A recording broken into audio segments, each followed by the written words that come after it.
말씀은 디모데전서 6장 1절에서 10절 말씀입니다. 디모데전서 6장 1절에서 10절 말씀 함께 봉독하겠습니다. 무릇 멍에 아래 있는 종들은 자기 상전들을 범사에 마땅히 공경할 자로 알지니 이는 하나님의 이름과 교훈으로 비방을 받지 않게 하려 함이라. 믿는 상전이 있는 자들은 그 상전을 형제라고 가볍게 여기지 말고 더 잘 섬기게 하라. 이는 유익을 받는 자들이 믿는 자요 사랑을 받는 자임이라. 너는 이것들을 가르치고 권하라. 누구든지 다른 교훈을 하며 바른 말 곧 우리 주 예수 그리스도의 말씀과 경건에 관한 교훈을 따르지 아니하면 그는 교만하여 아무것도 알지 못하고 변론과 언쟁을 좋아하는 자니 이로써 투기와 분쟁과 비방과 악한 생각이 나며 마음이 부패하여지고 진리를 잃어버려 경건을 이익의 방도로 생각하는 자들의 다툼이 일어나느니라. 그러나 자족하는 마음이 있으면 경건은 큰 이익이 되느니라. 우리가 세상에 아무것도 가지고 온 것이 없음에 또한 아무것도 가지고 가지 못하리니 우리가 먹을 것과 입을 것이 있은즉 족한 줄로 알 것이니라. 부하려 하는 자들은 시험과 올무와 여러 가지 어리석고 해로운 욕심에 떨어지나니 곧 사람으로 파멸과 멸망에 빠지게 하는 것이라. 돈을 사랑함이 일만하게 뿌리가 되나니 이것을 탐내는 자들은 미혹을 받아 믿음에서 떠나 많은 근심으로써 자기를 찔렀도다. 아멘. 하나님의 말씀입니다. 오늘 디모데전서 6장의 1절에서 10절까지 말씀은 두 가지 주제로 우리에게 주시는 말씀이 되겠습니다. 하나는 교회 안에서 관계 가운데 믿는 상전이 있을 때 믿는 상전에게 어떻게 해야 하는가입니다. 교회는 여러 지체들이 있고 교회의 구성원들은 그리스도를 머리됨으로 인하여 모든 사람들이 한 몸을 이루고 있습니다. 다 다른 역할을 하고 아주 미약하고 작은 부위일수록 사실은 더 소중하고 그 연약하고 작은 또 미약한 또 아프고 또 부족한 부분을 더 잘 보살피고 함께 하라고 지체됨을 허락하셨던 것을 우리가 기억합니다. 그래서 우리가 지체라 하는 것은 우리가 다 머리가 되려고 하지 말아야 한다는 것이죠. 서로 손으로서의 지체가 손으로 여러 다른 부위를 섬기는 것처럼 또 다리가 여러 부위를 섬기는 것처럼 여러분 그 아름다운 어떤 에피소드 가운데 어떤 장애인 부부가 아내는 발을 못 쓰고 남편은 손을 못 쓰고 그런데 둘이 같이 서로 손과 발이 되어져서 아름답게 살아가는 그런 기적 같은 모습을 보면서 감동될 때가 있습니다. 근데 정확하게 우리가 교회에서 몸된 지체로 살아갈 때 우리는 바로 그러한 모습으로 서로 의지하고 살아가야 하는 것입니다.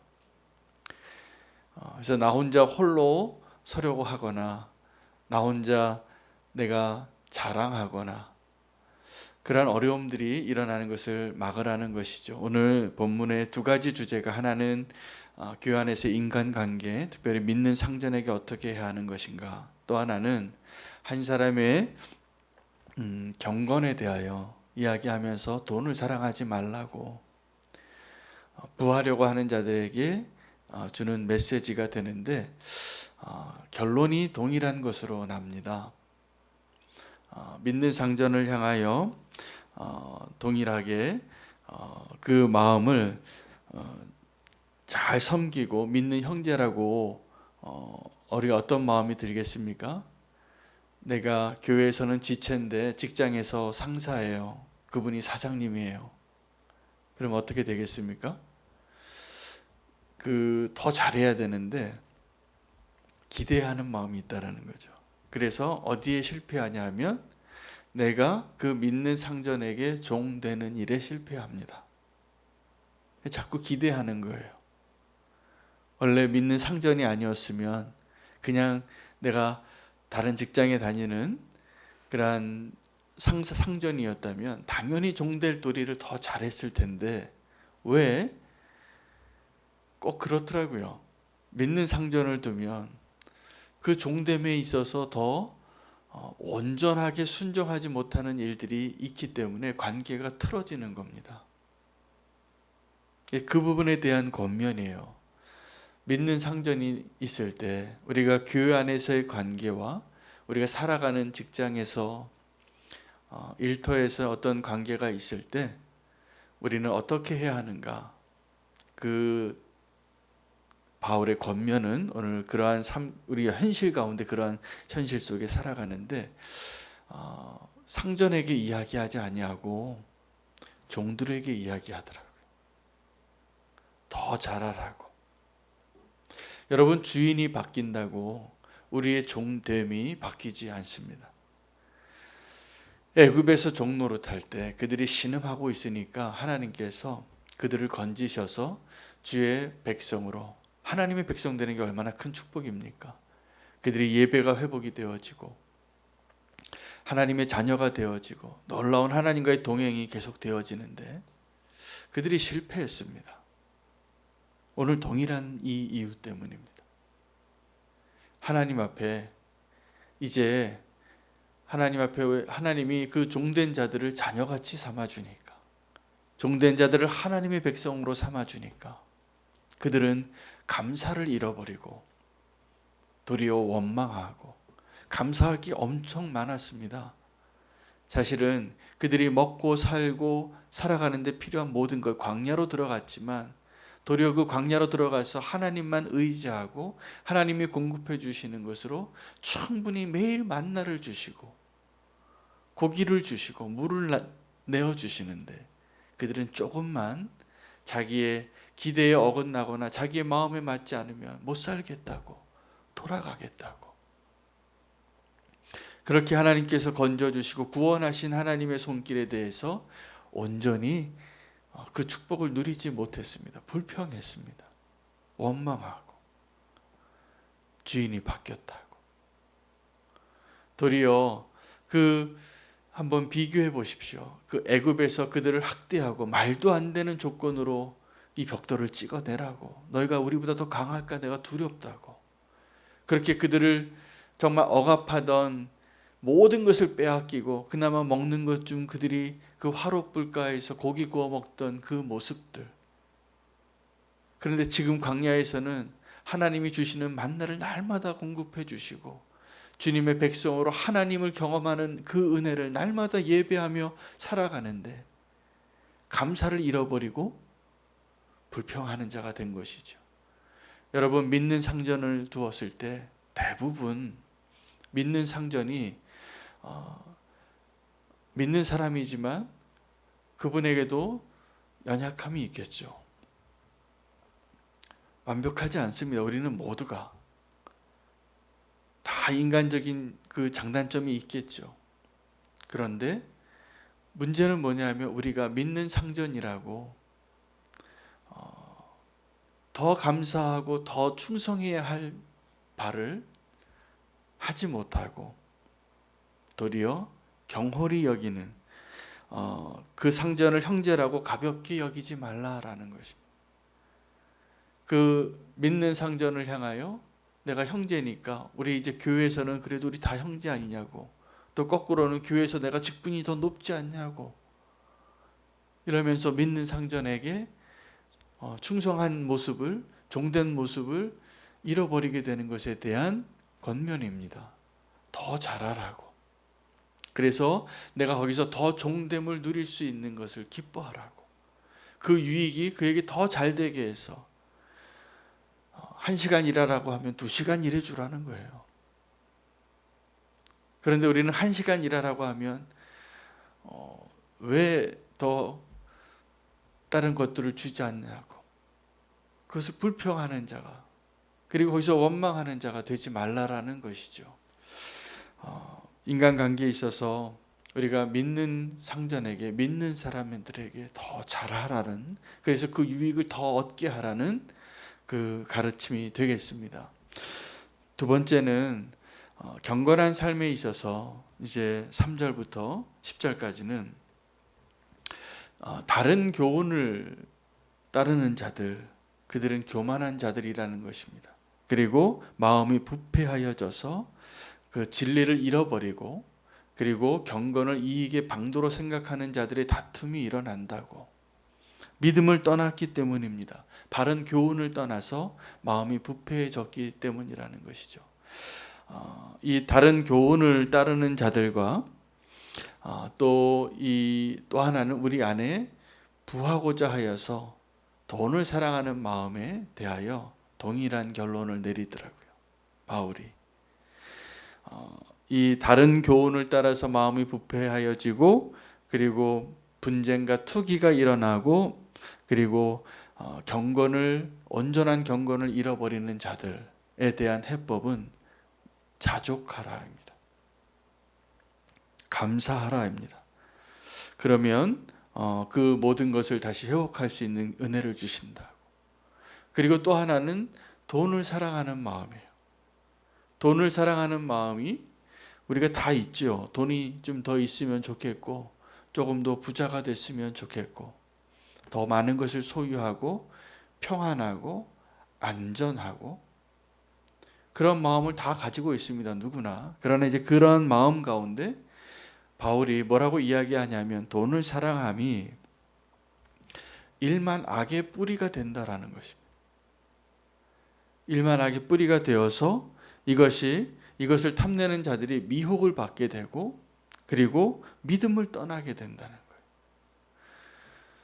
그래서 믿음을 떠나서 근심하게 돼서 자기를 찌르는데, 이 돈을 사랑하는 사람이나 잘못된 교리, 다른 교훈을 가리킨, 진리가 아닌, 복음이 아닌 다른 것을 가리키는 사람들이나 똑같이 그 해답이 그러한 위험에서부터 우리를 지켜내고 우리를 온전히 회복시키는 길이 자족하는 길이에요.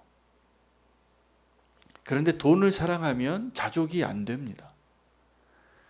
돈을 사랑하면 믿음에서 떠난다는 거예요. 그래서 이 이야기를 해요. 경건에 대해서 이야기하는 것과 돈을 사랑하는 것이 다 이제 실패한 믿음의 사람의 모습이 되겠습니다. 지금 우리가 살아가면서 돈을 왜 사랑합니까? 우리가 나이가 들수록 사실은 이제 천국 갈 준비를 해야 되는데 그렇지 않으시더라고요. 나이가 들수록 더 내가 불안해지니까 무언가 내가 조금 더 가지고 있어야 될 것 같은 생각이 들어요. 누구나 다 그래요. 근데 왜 그럴까? 왜 이제 내가 살 날이 얼마 안 남았던데 건강이 이렇게 되어가고 나이가 들어가고 평균 수명이 다 아는데 내가 살 날이 얼마쯤 된다는 것은 대충 예상할 수 있는데, 왜 우리는 그러면 그 남은 시간을 천국 들어갈 준비를 하면서 살아도 바쁠 텐데, 말씀과 기도로 천국 소망으로 내가 행해야 할 보이지 않는 선행을 하면서 살아도 시간이 모자랄 텐데 우리는 왜 믿음에서 떠나서 근심하게 될까? 그런 사람들을 향하여 7절에 이렇게 얘기해 주는 거예요. 우리가 세상에 아무것도 가지고 온 것이 없으며 또한 아무것도 가지고 가지 못하리니에요. 그것이 자족하는 비결이에요. 왜 그러면 우리는 이 세상의 무언가를 소유하는 것에 대한 것을 의지하고 돈을 사랑하는 마음이 될까? 그것을 의지하기 때문이에요. 그럼 왜 그것을 의지하고 싶냐 하면 우리에게 믿음을 떠나서 근심이 생기기 때문이라는 거예요. 여러분이 돈을 많이 가지면 우리가 든든하고 안전하고 평안해서 믿음 생활 더 잘할 것 같은데 아닙니다. 돈이 더 많아지면 근심이 많아져서 일만 악의 뿌리인데 믿음을 떠나게 된다는 거예요. 더 염려가 많아지는 거예요. 더 근심이 많아지는 거예요. 마치 광야에서 불평하던 그 이스라엘 백성들처럼 주님이 옆에 계신데도 못 살겠다고, 먹고 살 게 없다고, 감사할 게 없다고. 다른 주제지만 결론이 똑같이 납니다. 우리가 믿음으로 살기 위해서 무엇이 유익한가? 믿음으로 살기 위하여. 다른 교훈을 따라서 살아가는, 그래서 경건을 자기의 유익의 도구로 삼는 자들이 왜 나타나느냐? 믿음을 떠나서예요. 돈을 사랑하는 것이 왜 일만하게 뿌리이냐? 돈을 의지하게 되니까 믿음을 떠나는 거예요. 그 믿음을 떠나면 이제 그 돈을 사랑하면 어떻게 되냐면 근심함으로 자기를 찌른다는 겁니다. 내가 그렇게 의지했는데 마치 애굽을 의지하는 것이 썩은 갈대 지팡이를 의지해서 더 쓰러지게 만드는 것처럼 의지할 만하지 않은 것을 의지하면 더 불행해집니다. 우리가 의지할 것이 분명하잖아요. 예수 그리스도, 살아계신 하나님. 근데 돈을 사랑함이 그 믿음을 연약하게 한다는 거예요. 그래서 얼마를 더 소유하는 것이 믿음의 분량이냐 이런 게 아닙니다. 돈을 사랑함이 일만 악의 뿌리가 되고 하나님을 신뢰하는 마음을 무너뜨리게 된다면 그것은 정말 피해야 할 것이에요. 돈을 사랑하는 마음을 치유하는 치료제는 자족하는 거예요. 만족하는 거예요. 우리는 이미 지금도 아마 우리가 소유하고 있는 그 재산의 차이가 다 다르실 것 같아요. 우리 성도님들도. 그러나 중요한 것은 내가 지금 하나님 앞에서 자족하고 있고 감사하고 있는가? 아니면 지금도 나는 좀 뭔가 좀 부족하고 더 필요하고 더 달라고. 왜 그런 마음이 들까요? 대부분 비교해서입니다. 지금 우리가 굉장히 힘들게 사시는 분도 100년, 200년 전에 왕보다 더 잘 살아요, 우리가. 지금 우리가 누리는 것들.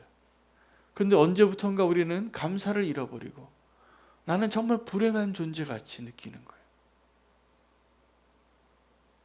내가 지금 누리고 있고 지금 하나님이 주신 은혜를 생각하면 내가 무엇으로 감사하고 무엇으로 불평하는가를 한번 돌아보시기를 바랍니다.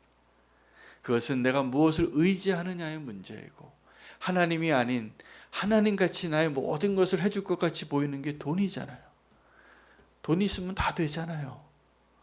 돈 있으면 뭐 다 원하는 걸 살 수 있고 돈 있으면 권력이 생기고 돈 있으면 내 미래를 책임질 것 같이 의지되잖아요. 연금을 더 의지하십니까? 아니면 하나님의 말씀을 더 의지하십니까? 내가 살아가는데 뭐가 더 필요합니까? 하나님을 의지하십시오. 믿음으로 사십시오. 그러면 하나님 살아계시고 지금까지 내 삶을 인도하시고 책임지신 분이 하나님이신데 왜 못 살겠어요? 다 삽니다. 내가 게으르지 아니하고 성실하게 딴 마음 품고 헛된 그 일을 하지만 않는다면. 이 돈을 사랑함이 그런 거예요. 의지할 만하지 않는데 의지하고 싶은 무언가예요. 그래서 자기를 찌른다는 겁니다. 여러분, 자기를 찌르는 그 돈과 같은 게 뭐냐면 암세포잖아요. 암세포. 암세포는요, 내 안의 몸을 그 암세포가 파괴해요. 내 안에서 자기를 찌르는 존재, 암적 존재예요. 자기를 죽여요, 결국은. 근데 돈이 그런 거라는 거예요. 착각하지 마시기 바랍니다. 다른 복음이 없고 하나님같이 내가 의지하고 싶은 이 세상의 재물들, 거기서 일만 악의 뿌리가 되고 많은 염려와 근심으로 자기를 찌르고 멸망으로 인도하게 한다는 가르침이에요. 우리가 살아가면서 다 돈이 필요합니다. 하나님의 축복을 돈으로 주실 때도 있지요. 하나님 나라의 선교를 하는데도 돈이 필요하더라고요. 그러나 그 돈이 나를 찌르게 내어버려 두지 마십시오. 그것은 무슨 말이냐면 내가 그 돈을 의지하고 살고 그 돈을 가지고 내가 남은 여생을 안락하고 안전하게 살 거라고 생각하는 그 생각들 아닙니다. 돈이 아무리 많으면 뭐합니까? 하나님께서 내일 그 생명을 취해 가신다면 이미 주신 것을 감사하고 자족하는 사람은요 이미 감사하기 때문에 이미 배가 불러서 이미 만족해서 나눌 줄 알아요. 그 나누고 살아요. 우리가 그 11조 생활을 하는 것이 굉장히 믿음의 싸움입니다. 사실은 그 돈에 대한 우리의 이 욕심을 하나님이 아시기 때문에 돈을 의지하지 아니하고 하나님을 의지하고 살라고 주신 축복의 열쇠예요. 온전한 11조가 다 힘들어요. 돈에 욕심이 있기 때문에 우리가 다. 그런 온전한 11조를 드릴 때 그 돈을 의지하지 않냐고 이 돈의 소유를 하나님께 고백하고 인정하고 사는 삶을 사는 거예요. 사실은 우리가 하나님이 열을 주셨는데 9 가지고 다 살잖아요. 근데 10 중에서 하나를 내는 게 손이 떨리는 거잖아요. 마음이 안 되는 거잖아요. 왜요? 우리가 돈 의지하고 살아요. 그게 잘 안 되는 거예요. 거기에서 항상 시험이 들어요. 돈을 의지하니까. 하나님이 돈이 없지 않으십니다. 분명히. 주의 종들이 내가 내는 그 돈 때문에 일하는 게 아니에요. 하나님이 다 공급하세요. 내가 믿음으로 사는 사람들의 간증을 다 들어보면 제가 선교사로 있을 때도 그렇고 내가 의지하고 내가 마련했던 내 돈 가지고 하나님의 일을 하는 게 아니더라고요. 우리 탄자니아의 우리 김현식 선교사님이 그 얘기 하시잖아요. 간증하시면서 자기가 자기 집 다 정리하고 간 돈 그 돈 다 없어지는 3년 동안 그걸 다 끝나니까 하나님이 일하시기 시작하더라고요. 하나님의 일을 하는데 하나님의 사람이 사는데 분명히 하나님이 공급하시거든요. 만나처럼. 지금도 만나가 내립니다. 지금도 바위에서 물이 솟고요. 그 하나님을 경험하라고 우리 인생길을 가라고 했는데 우리는 언제부턴가 그 하나님이 공급해 주시는 만나와 바위에서 물이 솟는 그 일들을 기뻐하기보다는 탐욕의 무리가 되어서 하나님이 주시는 것도 더 소유하고 싶어서 안식일을 지키는 게 왜 중요하죠? 그 일하는 시간 쉬라고 하나님만을 누리라고 하나님과만 함께하라고 그게 안 되는 거예요. 왜요? 우리가 너무 먹고 사는 일이 더 중요하니까. 절대로 우리가 하나님이 말씀해 주신 그 원칙과 기준대로 살아도 망하지 않고 굶지 않습니다. 근데 우리가 그걸 의지하지 못하는 거죠. 왜 그것을 지키지 못할까요? 아주 근본적인 뿌리를 들어가면 내가 무엇을 의지하고 사느냐의 문제예요. 돈을 사랑하지 마라. 일만하게 뿌리다. 우리가 그만큼 돈 의지하고 산다는 이야기이죠. 하나님을 의지하고 사는 자에게 하나님이 돈도 주세요. 그러나 돈을 의지하고 사는 사람에게 하나님이 하나님 되지 못한다는 거예요. 만족하시고 하나님께서 우리에게 주시는 그 은혜를 도리어 헤아리십시오. 감사할 게 너무 많습니다. 감사할 게 너무 많습니다.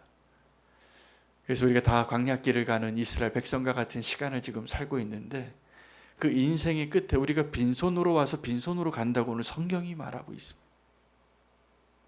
무엇을 의지하고 우리에게 허락하신 시간을 살아야 하는지 늘 시험에 들고 늘 이것이 쉽지 않은 결정이지만 늘 믿음으로 선택하시고 승리하시기를 축복합니다. 그것이 우리가 늘 시험거리예요. 그래서 오늘 이 권면하는 겁니다. 누구를 의지하고 살아야 할지 결정하시고 오늘 그 하루가 하나님께서 오늘 믿음으로 승리하는 하루로 하나님께 영광 돌릴 수 있는, 그래서 하나님을 누릴 수 있는 그 하루 되시기를 축복합니다. 자기를 찌르는 그 고통 가운데 잊지 마시고 나를, 그래서 지금 염려하고 근심하는 게 대부분 그 믿음이 사라져서거든요. 하나님을 믿지 않고 다른 것 의지하는 것, 다른 교리, 또 부하려고 하는 마음들, 돈을 의지하는 마음들 떠나서 온전히 주님만을 의지하는 축복의 성도의 삶이 되시기를 원합니다. 오늘 말씀 붙잡고 그렇게 기도하시고, 오늘 기도할 제목들, 우리 성도님들의 기도 제목들, 이 새벽 기도에 하나님이 응답을 많이 잘해 주시더라고요. 그래서 오늘 함께 기도할 제목은 우리 김우영 집사님 오늘 2차 접종한다고 기도 제목을 요청하셔서 우리 함께 기도해 드리기를 원합니다. 안전하게 부작용 없이 접종하실 수 있도록. 또 우리 민혁이가 휴가를 나왔습니다. 이제 제대를 한 65일 정도 남겨두고 있는데 남은 군 생활, 또 하나님 앞에 잘 충성된 군인으로 잘 복무하고 또 우리의 품으로 다시 돌아올 수 있도록 함께 기도해 주시기를 바랍니다. 어제 우리는 교회 성도님은 아니지만 함께 기도해 드렸던 기도 제목이 있었는데, 그분이 너무 감사하다고 연락이 왔는데 온라인 교회 성도님이세요. 그래서 우리가 온라인 교회를 위해서도 기도했으면 좋겠습니다. 우리가 선교의 목적으로 시작한 또 하나의 교회, 이 코로나 이후에 이제 메타버스 시대에 우리가 또 다른 시대에 가보지 않은 세상을 들어가게 될 텐데, 이 온라인 교회가 하나님의 뜻 가운데에서 온라인 우리는 교회를 통해서 하나님의 나라가 확장되어지고 영혼을 살리고 구원하는 일들이 있게 해달라고 함께 기도하겠습니다. 오늘 말씀 붙잡고 우리의 믿음을 지키고 자기의 마음을 자기를 찌르는 그 위험에서부터 우리를 건져주시고 믿는 상전에게 더 온전히 순종하는 자가 되게 하여 주시고 교회 안의 모든 관계들을 축복해 주시옵소서. 함께 기도하며 오늘 개인 기도 제목들 함께 주님 앞에 올려드리겠습니다. 주 이름 부르고 기도합니다. 주여